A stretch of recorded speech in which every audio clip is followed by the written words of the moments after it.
নেত্রকোনার দুর্গাপুর উপজেলার চণ্ডীগড় এলাকায় অবস্থিত মানব কল্যাণকামী অনাথ আশ্রম। এটি শতাধিক অনাথ ও অসহায় শিশুর ঠিকানা। 1996 সালে নিত্যানন্দ গোস্বামী নয়ন আশ্রমটি প্রতিষ্ঠা করেন। আশ্রম কর্তৃপক্ষ জানায়, তিনি বিভিন্ন ব্যক্তি ও প্রতিষ্ঠানের সহযোগিতায় দীর্ঘদিন প্রতিষ্ঠানটি পরিচালনা করেন।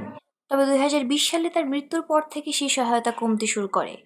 বর্তমানে আশ্রমটির দেখভালের দায়িত্বে থাকা তার স্ত্রী নিশা দেবী প্রতিষ্ঠানটি পরিচালনায় হিমশিম খাচ্ছেন।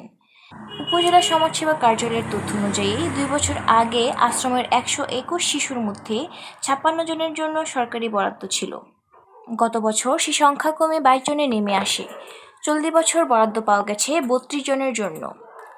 নিশা দেবী বলেন, সরকারি বরাদ্দ ও বেসরকারি সহায়তা কমে যাওয়ায় আশ্রম পরিচালনা কঠিন হয়ে পড়েছে। এতে শিশুদের খাবার, শিক্ষা ও চিকিৎসার মতো মৌলিক চাহিদা পূরণেও সমস্যা হচ্ছে। আগে দাদু থাকার সময় তো সবগুলো ঠিকঠাক ছিল, আর এখন দাদুর মৃত্যু হওয়ার পর থেকে একটু সমস্যা হইতেছে, খাওয়া দাওয়া, চিকিৎসা। আমাদের আশ্রম মাতাজি তিনি একাকিত্ব আমাদের সবকিছু দেখাশোনা করছেন। এবারে আমাদের সমস্যা হচ্ছে আমাদের পরীক্ষার সামনে তিনি আমাদের যে পরীক্ষার ফি তিনি একা কুলাতে পারছেন না। এগুলো যদি সরকার ব্যবস্থা করেন, একটু সহযোগিতা বাড়িয়ে দেন, তাহলে আমাদের পড়াশোনার আরো সামনে এগিয়ে যাওয়ার একটা সুযোগ থাকে।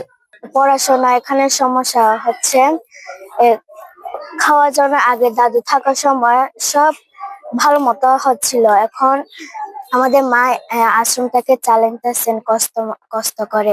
আমাদের এই অভাবের কারণে আমাদের সামনে অর্ধবার্ষিক যেটা পরীক্ষা আছে সেটা আমাদের দেওয়ার খুবই দিতে পারবো কিনা সেটাও জানি না। এখন আমাদের টাকা অভাবে শুধু যদি বা উচ্চবিত্ত বা মধ্যবিত্ত যারা সরকারি আছেন আপনারা যদি আপনারা হাত বাড়িয়ে দেন, যদি আমাদেরকে দেখে বা এই আশ্রমীদেরকে দিকে দেখে, তাহলে আমাদের সেটা উপকৃত হবে এবং আমরা সেই সুশিক্ষিত লাভ করে আমরা ভালো কিছু অর্জন করব।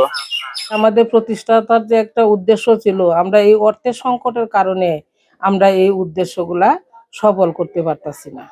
দেশবাসীর কাছে যে আপনারা সবাই আসেন এবং কি এই অনাথ ছেলে মেয়েদের পাশে দাঁড়ায় এই অনাথ ছেলে মেয়েদের যেন উচ্চ শিক্ষায় শিক্ষিত হয় এবং কি প্রতিষ্ঠিত হয়। সরকারের উদ্দেশ্য আমরা বলছি যে দয়া করে আমাদের যে এই ক্যাপিটেশন যে বরাদ্দ ছিল এই বরাদ্দটা কমে গেছে। যদি মনে করেন 56 জন ছিল, আমরা 56 জন দিলেও আমরা মোটামুটি ভাবে চলতে পারি আর কি। উপজেলা সমাজসেবা কর্মকর্তা মাসুল তালুকদার বলেন, সরকারি বরাদ্দ কমেছে, তবে শিশুদের মৌলিক চাহিদা নিশ্চিত করতে প্রয়োজনীয় পদক্ষেপ নেওয়া হচ্ছে। আশ্রম কর্তৃপক্ষের আশা, সরকারি সহায়তার পাশাপাশি সমাজের বিত্তবান ও মানবিক মানুষের সহযোগিতা বাড়লে শিশুদের জন্য প্রয়োজনীয় সেবা নিশ্চিত করা সহজ হবে। হিয়া সরকার, hello.bdnews24.com, নেত্রকোনা।